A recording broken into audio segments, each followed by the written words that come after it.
आप सभी भाई बहनों का आध्यात्मिक ज्ञानात्मक चैनल की ब्रह्म मुहूर्त ज्ञान उपदेश कक्षा में एक बार फिर स्वागत है। आज की चर्चा का विषय एक प्रक्रिया को लेके है।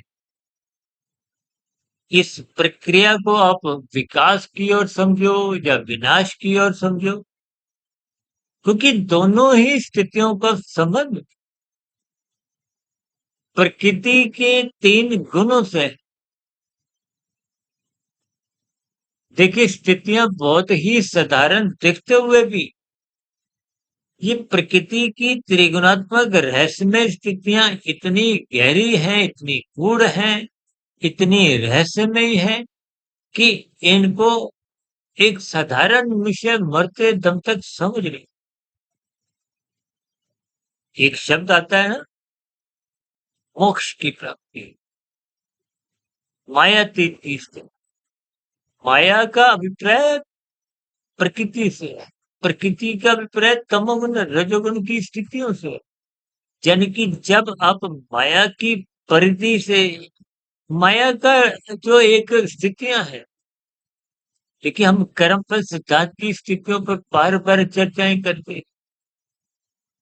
इन स्थितियों का अभिप्राय क्या है? जैसे देखिए, आप कोई खेल खेलते हो, जैसे यातायात के नियम है, हाँ, उस प्रक्रिया के अंतर्गत जो जो स्थितियां बनी, आप सरकार के भी किसी भी मंत्रालय में जाओ, वहां के कायदे कानून हो, तो इतना बड़ा जो ब्रह्मांड अनादि काल से कार्यरत, जबकि इस ब्रह्मांड में इन 3 गुणों को, जिनको हर क्षण एक परिवर्तनशील भी कहा जाता है संसारी भाषा में, जबकि तकनीकी रूप से ये माया को हो, प्रकृति को हो, इसकी प्रक्रिया को हो, देखिए परमात्मा की प्रेरणा से हम सभी शब्दों के एक पोस्टमार्टम कर, उनका संधि विच्छेद कर, ताकि अलग अलग शब्दों के टुकड़े वर्ण करते करते उनके पीछे का रहस्य, वैज्ञानिक स्तर पर भी जितने आविष्कार होते हैं, आज देखिए भारत पाकिस्तान के सीमा पर जो विवाद की युद्ध की स्थितियां हैं, विशेष रूप से परमाणु हथियारों के ऊपर, ये परमाणु का अभिप्राय पदार्थ की एक अति सूक्ष्म स्थिति की है। लेकिन मुझे देखिए तकनीकी रूप से कोई इतनी इन वैज्ञानिक स्थितियों का कोई ज्ञान नहीं, क्योंकि मेरी रुचि भी नहीं। मेरी रुचि केवल प्रकृति, प्रकृति से संबंध रखते हुए 3 गुण और आत्मा और परमात्मा। अक्सर हम अपनी चर्चाओं में एक शब्द सच्चिदानंद की बहुत चर्चा है, क्योंकि सच्चिदानंद शब्द में ही संपूर्ण शास्त्रों का ज्ञान आ जाता है। देखिए मूलभूत रूप से तो वेदों का ज्ञान है, और वेदों में ही विस्तार से समझाया गया, ये करो ये मत करो। वेदों में ही सभी समस्याओं का समाधान दिया, और वेदों का सरलीकरण मायातीत महापुरुषों द्वारा उपनिषदों में, तो फिर मायातीत महापुरुषों द्वारा ही उपनिषदों का और सरलीकरण। देखिए उपनिषद सात्विक मनुष्यों के लिए एक विशेष रूप से एक समझ में आसानी से आ, राजसी मनुष्यों को विशेष ज्ञान देने के लिए उपनिषदों का और सरलीकरण, देवी देवताओं से जोड़ते हुए विभिन्न के पुराण लिखे, उनमें कुछ कथा कहानियों का सहारा लिया। जैसे हम बच्चों को कुछ कहानियां की कल्पना करते हुए, कहानी का मतलब ही है जो हुआ नहीं, घटा नहीं, एक कल्पना। बात को जब आप समझाने के दृष्टिकोण, देखिए बच्चों को भी तो समझाया जाता है ना, कोई बुराई से हटाने के लिए, अच्छाई की ओर ले जाने के लिए। देखिए जितने भी त्योहार मनाए जाते हैं, उनका मूल अर्थ क्या है कि आपके भीतर धर्म की स्थिति मजबूत हो। धर्म का अभिप्राय कर्तव्य पालन से। धर्म का अभिप्राय एक विशेष सत्य स्थिति से है, जिसके अंतर्गत आप यदि अपना जीवन व्यतीत करते हो तो आपका मिला हुआ जीवन भी सुखमय रहता है, और आप प्रकृति के अन्य मनुष्यों के लिए, चाहे वो परिवार के हों, गली मोहल्ले के, शहर के, देश के, चाहे अन्य देश, आपकी किसी क्रिया द्वारा अन्य मनुष्यों को पीड़ा ना हो। प्रकृति के अन्य जीव जंतु, चाहे पक्षी हो, कीड़े मकोड़े, कीट पतंगे, और सबसे बड़ी बात क्या है, ये जो वनस्पति जोनिया, देखिए वनस्पति के कारण ही आप तुम्हारे जीवन का जो आहार विहार की स्थितियां हैं, कि आपकी किसी क्रिया द्वारा किसी भी जीव को पीड़ा नहीं हो, और प्रकृति के सौंदर्य में किसी भी प्रकार का दोष नहीं है। आज प्रदूषण की समस्या कितनी बढ़ती जाए, ये सभी स्थितियों का अभिप्राय आपको ज्ञान पूर्वक केवल धर्म मजबूत होने से इन सभी स्थितियों को आप में बोध बना, यानी कि मिले हुए जीवन में अर्थ और काम बिगड़ते नहीं। अर्थ का अभिप्राय धन से, धन का अभिप्राय आपकी हमारी जो दिनचर्या में आप भाग दौड़ करते हो, और भाग दौड़ के पीछे क्या है, देखिए कोई 100 का, 200 का, 500 का नोट खाते तो नहीं है, पदार्थ ले, सुख सुविधा के साधन खरीदते हैं। इसका अभिप्राय क्या, ये आपकी हमारी भोग इच्छा कामनाएं। देखिए दाल रोटी तो आपकी हमारी आवश्यकता है। जब भोग इच्छाओं की कामनाएं होती हैं, उन कामनाओं की पूर्ति के लिए विभिन्न प्रकार की एक मर्यादित स्थितियां रखी गई, जैसे कानून का पालन करने के लिए, जैसे हम कहते हैं ना, लाल बत्ती पे रुको, हरी बत्ती पे चलो। ये बहुत ही साधारण स्तर पर दिखने वाली जो स्थितियां हैं, इनको प्रकृति की व्यवस्था से समझना है। इसलिए आज हमने एक शब्द विशेष स्तर पर प्रक्रिया, देखिए एक शब्द है क्रिया। क्रिया का अभिप्राय, देखिए आप जितने भी कर्म जब सकाम भाव से करते हो, भले ही मोटे स्तर पर उसको क्रिया कह दिया जाता है, लेकिन कर्म, जब फल पाने की इच्छा लेकर आप कोई कर्म करते हो, वो फिर कर्म फल सिद्धांत के अंतर्गत आप पर हम बंध जाते, और एक होती है क्रिया। क्रियाएं प्रकृति में अपने आप ही होती रहती है। ये सूर्य का उगना, सूर्य का अस्त होना, यूं तो देखिए तकनीकी रूप से सूर्य उदय भी नहीं होता, सूर्य अस्त भी नहीं होता। ये प्रकृति की व्यवस्था में जितनी भी स्थितियां हैं, एक तो ये गोल है, गोलाकार में है। इस गोलाकार पृथ्वी के कारण ही ये दिन रात की स्थितियां बनती हैं। पृथ्वी अपनी ही धुरी पे परिक्रमा करते हैं, दिन रात ऋतुओं की स्थिति बनती है। इनका अभिप्राय, देखिए प्रकृति में प्रति क्षण विकास की और विनाश की, ये विकास और विनाश को अपने शाब्दिक स्तर पर इनके अर्थ से, विकास का अभिप्राय सत्वगुण की स्थिति, विनाश का अभिप्राय तमोगुण की स्थिति से, और इन दोनों के बीच की जो एक स्थितियां हैं, तो राजसी स्थिति है, जिसमें आपका मेरा सबका जीवन बीत रहा है। देखिए मनुष्य तमोगुण में कब गिरता है, जब रजोगुण बिगड़ जाए। और रजोगुण किनका बिगड़ता है, जिनका सत्वगुण कमजोर हो। सत्वगुण किनका कमजोर होता है, जिनके जीवन में धर्म प्रथम स्थान पे नहीं रहता।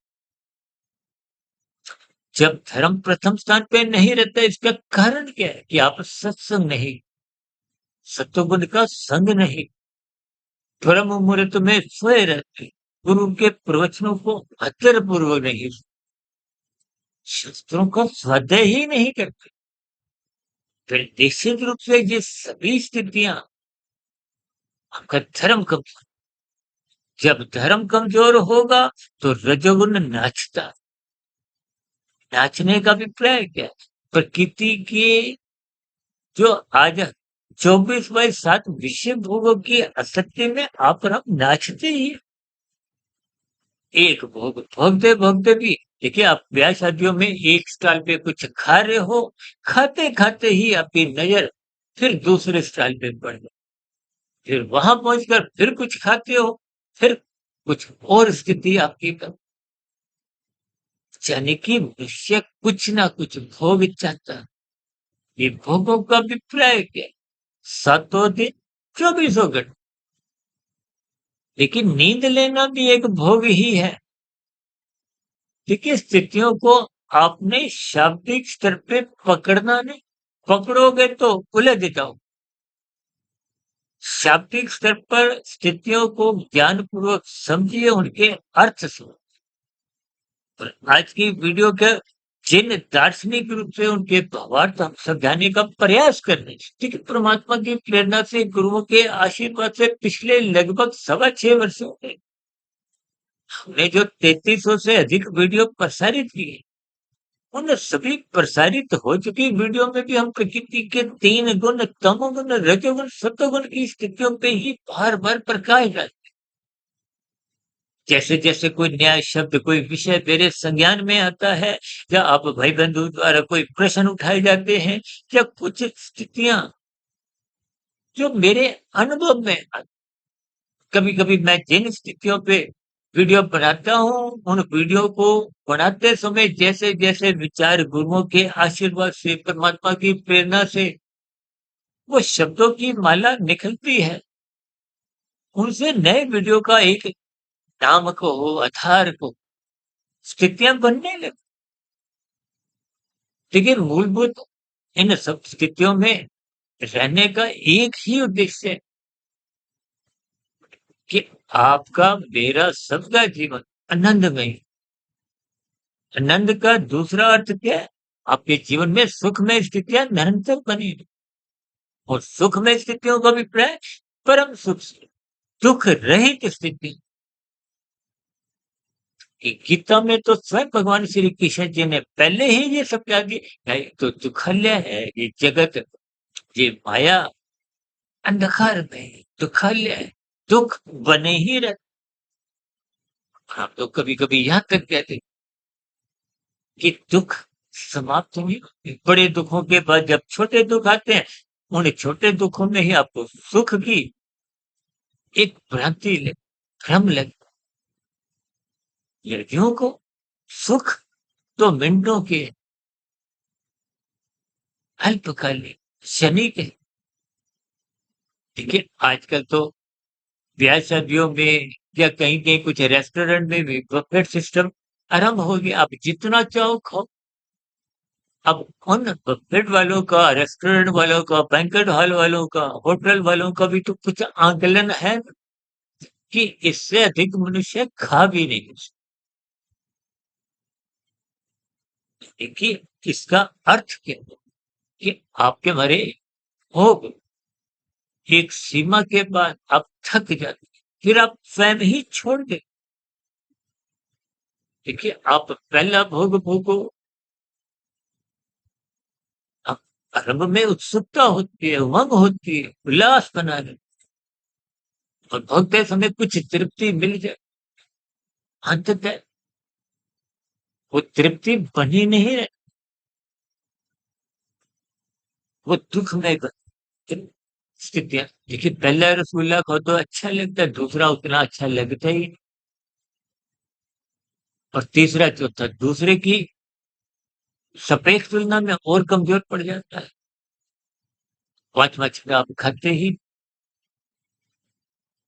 ये अर्थ है कि संसार के जितने भी भोग आप पकड़ दो,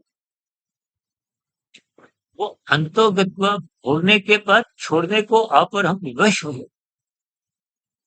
संसारी रसगुल्लों को आप पकड़ नहीं सकते, होल्ड नहीं कर सकते। आप रसगुल्ला मुंह में रखोगे तो कितनी देर, अंततः वो स्वादहीन हो जाएगा। लेकिन स्थितियों को आपने अर्थ स्वयं समझे, आपने उनके भावार्थ समझे। ये सभी स्थितियां आपके हमारे जीवन में दिन प्रतिदिन कहीं न कहीं बनती रहती है, बिगड़ती रहती है। इन्हीं बनती बिगड़ती स्थितियों को ही देखिए आज हमने प्रक्रिया के साथ-साथ विनाश और विकास की स्थिति। विकास का अभिप्राय सत्वगुण से है, विनाश का अभिप्राय तमोगुण से है। और विनाश में मनुष्य कब गिरता है? जब रजोगुण बिगड़ता है। रजोगुण कब बिगड़ता है? जब सत्वगुण कमजोर हो। देखिए स्थितियों को आप जितना ज्ञान पूर्वक समझोगे, तो आज की वीडियो के अर्थ भावार्थ आपके जीवन का उद्देश्य बदल दें। आज इस संसार में देखिए एक साधारण मनुष्य 2 के 4, 4 के 40, 40 के 4000, 4 लाख करोड़ अरब खरब रुखता। अक्सर मैं अपनी चर्चाओं में बार-बार एक उदाहरण देता हूँ कि आपने हमने खाने ₹100, 500, 1000 तो आपने इकट्ठे कर भी लिए, कमा भी ली, धर्मानुसार। धर्मानुसार का मतलब कानून के अंतर्गत शास्त्र सम्मत स्थितियां जो समझाई गई उनके अंतर्गत। तो ऐसी स्थितियों में यदि आप उन अतिरिक्त 400 या 900 रुपए को ब्रोकर के कार्यों में नहीं लगाते, तो वो निश्चित रूप से मरने के साथ ही वो 400 रुपए बेकार चले, वो 900 रुपए बेकार चले गए। ऐसी स्थितियों में यदि आप अपने मिले हुए जीवन का सदुपयोग न करते हुए धन को इकट्ठा करने में लोभवश, संग्रहवश लाखों की, करोड़ों की स्थितियों में भाग रहे हो, हाय तौबा में रहते हुए जीवन यूं ही व्यर्थ करते हो, तो फिर ऐसी स्थितियों में वो रखा हुआ, कमाया हुआ, संग्रहित पदार्थ को हो, धन को हो, निवेश को, सब बेकार चले।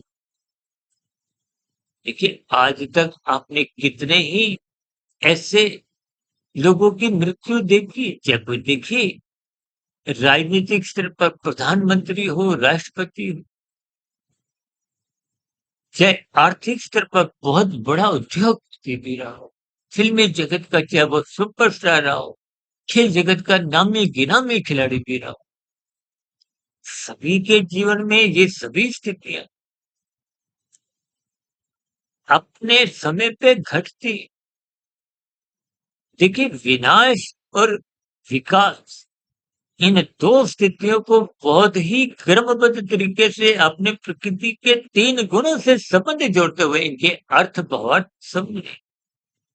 सतोगुण निश्चित रूप से प्रतिदिन एक ब्रह्म मुहूर्त समय विशेष में विशेष आपके हमारे उत्थान के लिए आते, आध्यात्मिक उन्नति के दरवाजे खोलने के लिए आते। और दिन में तो राशि स्थितियां, रजोगुण को अक्सर मैं तो अपनी चर्चाओं में देखिए 0 से खाया पिया ब्रह्म, यानी कि कोई नुकसान भी नहीं, कोई फायदा भी। तमोगुण को हम हानिकारक स्थिति, लेकिन तमोगुण का अभिप्राय निषेधात्मक स्थिति, कानून का उल्लंघन होने से, शास्त्रविरुद्ध पाप कर्म होने से, किनके कर्म? भोगों के कर्म। मनुष्य लाल बत्ती पे क्यों भागता है? क्यों?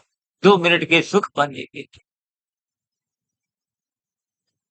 जीवन में भी वो निषेध कर्म, झूठ, छल, कपट, ठगी, हेरा-फेरी, अनीतिगत कार्य, डिजिटल अपराध, अरेस्ट, ये सारी स्थितियां कब बनती हैं? जब हम भोग विषय पे हों। लेकिन इनके पीछे का कारण कर्मबल सिद्धांत की स्थितियों को आप और हम भूल जाते हैं। जब स्वयं कर्मबल सिद्धांत ही अपने शब्दों द्वारा अपने अर्थ समझा, कर्म पहले हुआ, बाद में फल आया और ये एक अटल स्थिति सिद्धांत है। इसमें किंतु परंतु की तो कोई गुंजाइश ही नहीं। देखिए यहाँ की व्यवस्था में यदि आप कानून के दायरे में रह के बच जाते हो, आपको जमानत मिल भी जाती है, तो महात्मा की अदालत में देखिए सभी स्थितियां गैर जमानती वारंट के समान। यहाँ पर हम बच नहीं सकते। निश्चय जीवन में आपको स्वतंत्रता, देखिए स्वतंत्रता का दुरुपयोग अभी आपने देखा ना भारत में, जम्मू कश्मीर राज्य में उग्रवादियों द्वारा पहलगाम में कितने ही निर्मम हत्याएं करते हुए जघन्य अपराध। तो ऐसी स्थितियों में जहां पकड़े जाने पर केवल फांसी होगी, इससे अधिक सजा संभव ही नहीं। लेकिन परमात्मा की व्यवस्था में एक बार नहीं, दो बार नहीं, 10 बार नहीं, हजारों लाखों बार, करोड़ों बार दुखमय स्थितियों से गुजरना। इसलिए इन सभी स्थितियों को आज मैंने प्रक्रिया से, क्योंकि प्रक्रिया का विपर्य, का विपर्य प्रकृति से है। प्रकृति की क्रियाएं जितनी भी होती हैं, देखिए प्रकृति तो अपने आप में जड़ है। जड़ में कभी अपने आप कुछ स्थितियां नहीं बनती। देखिए ऊपर पंखा चल रहा है, वो तभी चल रहा है ना जब उसमें विद्युत का प्रवाह है, शक्ति है, ऊर्जा है। वो शक्ति यदि निकाल दो तो फिर वो पंखा जड़ के समान। अब मैं बोल रहा हूँ, मेरे हाथ पैर हिल रहे हैं, जिभ्या हिल रही है, शब्द बोलते हैं, सिर्फ मेरे भीतर से आत्मा परमात्मा ये शक्तियां निकल जाए तो है भी एक जड़ के समान। इसीलिए तो हम बार बार कहते हैं ना, प्रकृति के 3 गुण जो कि नित्य तो है लेकिन जड़। आपके बड़े 3 शरीर, स्थूल शरीर, सूक्ष्म शरीर, कारण शरीर। देखिए स्थूल शरीर का संबंध 84 लाख प्रकार की जो वर्तमान जीवन में मरते समय कारण शरीर में जैसा जैसा कर्मशय की स्थितियां होती हैं उसके आधार पर अगली जोनी का निर्धारण हो। अब जीवन को हो सकता है ध्यान हो, तकरीबन 5 सवा 5 वर्ष पहले हमने एक बहुत बड़ी वीडियो मनुष्य के मरने के बाद का अगला जन्म जो लगभग 3.25 घंटे की थी, ये विस्तार से सुना, विभिन्न उदाहरण बता रहा हूं। देखिए संस्कारों की स्थितियां तो अलग है, कर्मशय के साथ साथ उससे संबंधित संस्कार बनते हैं। मानसिक स्तर पर जो भी आपकी अच्छी बुरी स्थितियां चिंतन मनन की होती है उससे कर्मशय नहीं बनता, संस्कार। संस्कार जितने गहरे तल पे बन जाते हैं, जिनका कारण शरीर में बहुमत होता है, स्वभाव बन जाता है, वही फिर मन बुद्धि के स्तर पर फुरने उठाते हैं। और बहुत ही गहरे तल पे उठने वाले जो बुरे संस्कार हैं वो मन बुद्धि पे रुकते नहीं है, विचार नहीं करने देते, वो तो कर्मेंद्रियों द्वारा पाप कर्म करवाए जाते, ज्ञान इंद्रियों के स्तर पर भोग करवाए जाते हैं। ये बलात्कार जैसी स्थितियां कुछ ऐसी ही स्थितियां। देखिए ये विकास और विनाश सभी भाई बहनों विकास करना किसके लिए? परमात्मा को पाने।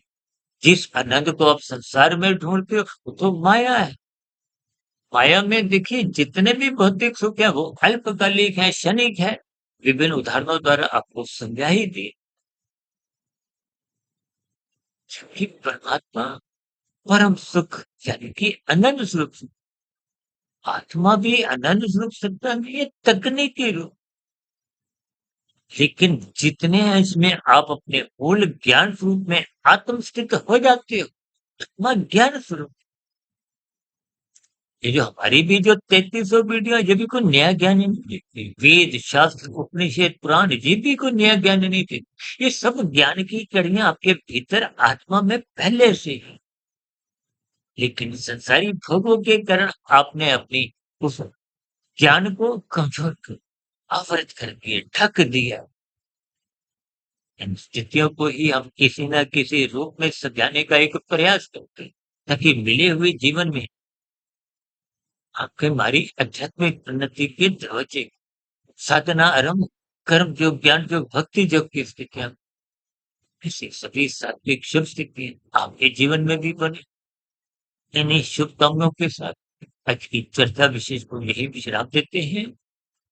दिन में आध्यात्मिक ऑक्सीजन की लघु ज्ञान संदेश कक्षा में, शाम को सर्व कल्याण वृक्ष की प्रश्नोत्तर ज्ञान कक्षा में, और आपका आध्यात्मिक मित्र या धर्म दर्शन में कुछ लघु लघु ज्ञान संदेशों द्वारा हम कुछ बातें रखते हैं।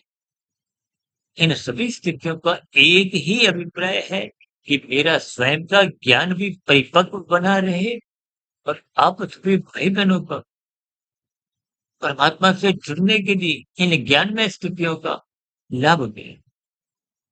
इन्हीं शुभकामनाओं के साथ आप चर्चा विशेष को यही विश्राम देते हैं। आप किसी भाई बंधु का वीडियो संबंधित, आज की वीडियो संबंधित क्या है, अब तक 3300 वीडियो जो प्रसारित हो चुके हैं, उनसे संबंधित भी आपका कोई प्रश्न हो, सुझाव हो, शिकायत हो, किसी भी प्रकार की, तो नीचे दिए गए कमेंट्स में उन सभी स्थितियों का स्वागत हो। चर्चा विशेष का यही विश्राम देते हैं। आप अपने भाई बहनों का इस चर्चा विशेष को ध्यानपूर्वक, धैर्यपूर्वक और गंभीरतापूर्वक सुनने के लिए बहुत बहुत धन्यवाद।